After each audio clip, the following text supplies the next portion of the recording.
is the narrowest part at the bottom of the globe. It's not the same as sailing around the equator, which is what I'm sure most people would think of as circumnavigation. She set off from Britain, sailed through the Atlantic to Antarctica, which you can't see on this map, and back again. Now, it's quite a long way, but it's not circumnavigation. If she'd come around the equator, then she would have crossed the vast expanse of the Pacific. If you look down at the bottom of this globe, you can just make out Antarctica. But to sail around that bit there is never going to be the equivalent of sailing around the Pacific. And that's not even the whole Pacific. If you look at Hawaii just there, if you were to swivel it around, there's Hawaii. So you've still got all of this Pacific to go, even if you take a shortcut through the Panama Canal and then around the Atlantic, which would be fine. That would be circumnavigation. It wouldn't be setting off from here, coming down the Atlantic, around the Antarctic and back again, which, as I say, is a long way, but it's just not circumnavigation. Even if you call your autobiography Full Circle, it doesn't make it a circle. It's an odd teardrop shape down the side of the planet. So I've always been underwhelmed by the whole MacArthur thing, until just recently when I've seen these videos on YouTube about the flat Earth, and they keep showing this map, the azimuthal equidistant projection, and as soon as I saw that, I immediately thought of Ellen MacArthur, because if the Antarctic is this edge around the disk, and if she did sail around Antarctica, then she clearly did circumnavigate the Earth. And if the powers that be know that we live on a disk like this, then you can understand why they heaped so many awards upon her. She was given, she's been made a dame. Here she is receiving it from the richest human being that ever lived, whose name isn't Rothschild. There she is with the medal, and she received France's highest award as well, and plenty of other awards. She became a household name in the UK. So obviously someone puts a lot of store in what she did. So let's just imagine that we do live on a disk and that she did sail around the edge, and let's visualize that. If we say that she set off from Britain here and she sailed around Africa and around Antarctica, and this is rough because I'm using a trackball for this. We'll assume she didn't weave about so much, and we'll assume that she didn't take a shortcut across the Pacific and that she went all the way around here. Now it's not a circle, we've got this section here to account for, and we could work out the area of this with calculus, but since she started and finished from the same point, and since everything inside this journey is the habitable area available to us, let's just take it at face value and say that this was a circular journey, and use that to work out the area of this disk that we may or may not be on. So if we take the full circle, we need to know the circumference of the circle.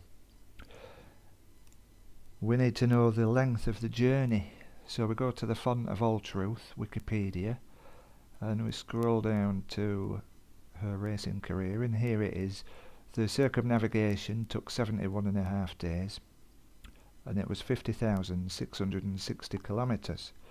So that's 50,660 kilometres was the circumference of the circle that she sailed. And if we know the radius of that circle, then we can work out the area. And we can work out the radius because we know the circumference, which was 50,660 kilometres. So let's get the calculator. 50,660 kilometres circumference, and we need to divide it by 2 pi. So over 2 times pi gives us a radius of 8,063 kilometers. So now that we've got that, we can go back to the area calculation, and it's pi r squared. So this is the radius, we square that, multiply by pi, and that gives us an area of 204,230,456 square kilometers. So how does that compare with the official size of the globe Earth? Go back to Wikipedia, scroll down to the size, and here we are, surface area 510,072,000 square kilometers, compared with what we just came up with, 204,230,000. This is less than half the official size of the globe. So it's a pretty rough and ready calculation. So I'm putting this out there for the big boys to have a look at. The flat earthers and the flat earth rebutters. People with more resources and more brain power with me should be able to use numbers like the length of journeys that people take when they say that they've circumnavigated the Earth, and you should be able to work out from that the actual physical size of either the disk or the globe that we live on. I don't think there's any conclusive proof either way, but at least this gives people something to work with.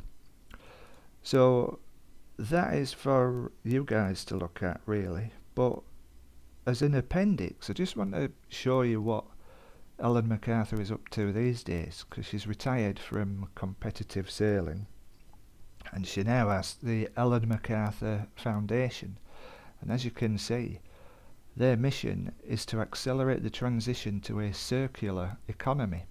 And this is a glorified way of talking about recycling. It's just that you should use resources in such a way that you can reuse them endlessly, in theory, and keep putting them back into the system.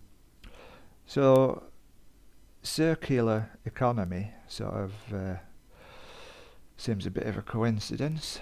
And then when you look at the logo, 3 circles arranged in such a way that these 2 circles look a bit like a tube. So there's a tube coming through the outer circle, a three-dimensional circumpunct, an eccentric quasi-vulvic totem, looks like to me. So, and then just look at the circular